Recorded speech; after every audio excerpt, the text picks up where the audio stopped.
I have a number of mature trees in my yard and have paid to have them maintained by an arborist. That can get spendy though, so I've come up with an easy way to remove unwanted branches while I'm standing safely on the ground. Here's how. I got this nicely made aluminum extension pole for cleaning windows and dusting cobwebs out of my cathedral ceilings. It's simple to attach a squeegee, a window cleaning pad, or a soft brush for removing cobwebs. I found this fixed 14-inch blade with big sharp teeth that are designed for tree trimming. It has a hook on the end for shearing off small branches, and it allows it to hang on bigger branches to let you rest your arms while you're doing the cutting.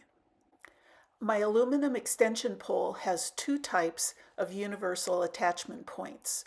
A tool can slip over the top and clip into the black tab, or in the case of this blade, the tool screws onto the standard size threaded end, and then you tighten the clamp at the base of the blade to hold it tight and to keep it from twisting while you are cutting.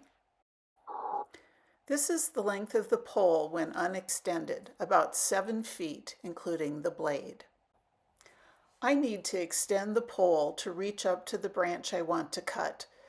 The pole has 3 pieces, and it's easier to hold it over your head if you extend the top, the thinnest portion first, and don't use the bottom portion unless you really need the length.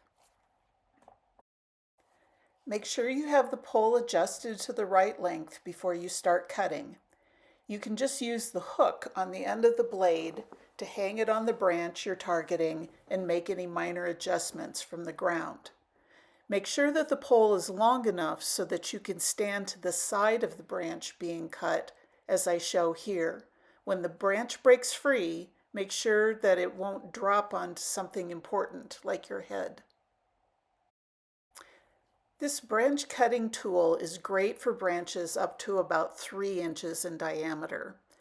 The branch in this video is about 2.5 inches thick, and the entire branch weighs at least 50 pounds.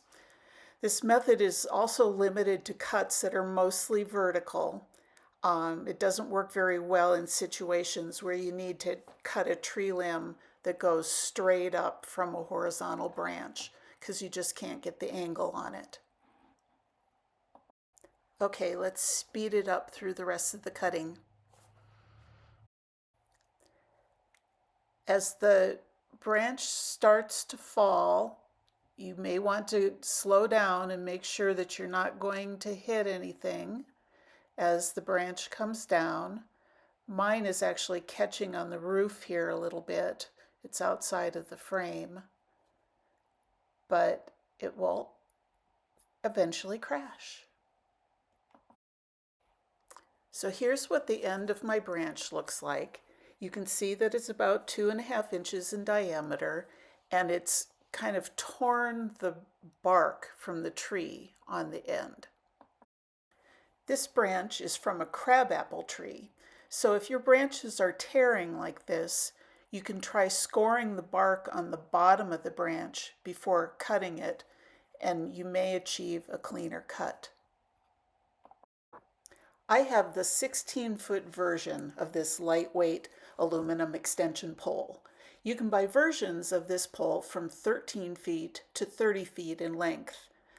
I like this brand because it's very lightweight for how rigid the pole remains even when fully extended. I'll link the 18-foot version in the show notes, since it's the one that's probably long enough to trim your trees without being too heavy to manipulate when it's fully extended over your head. I'll also link the 14-inch saw blade that I used in this video. Thanks for watching.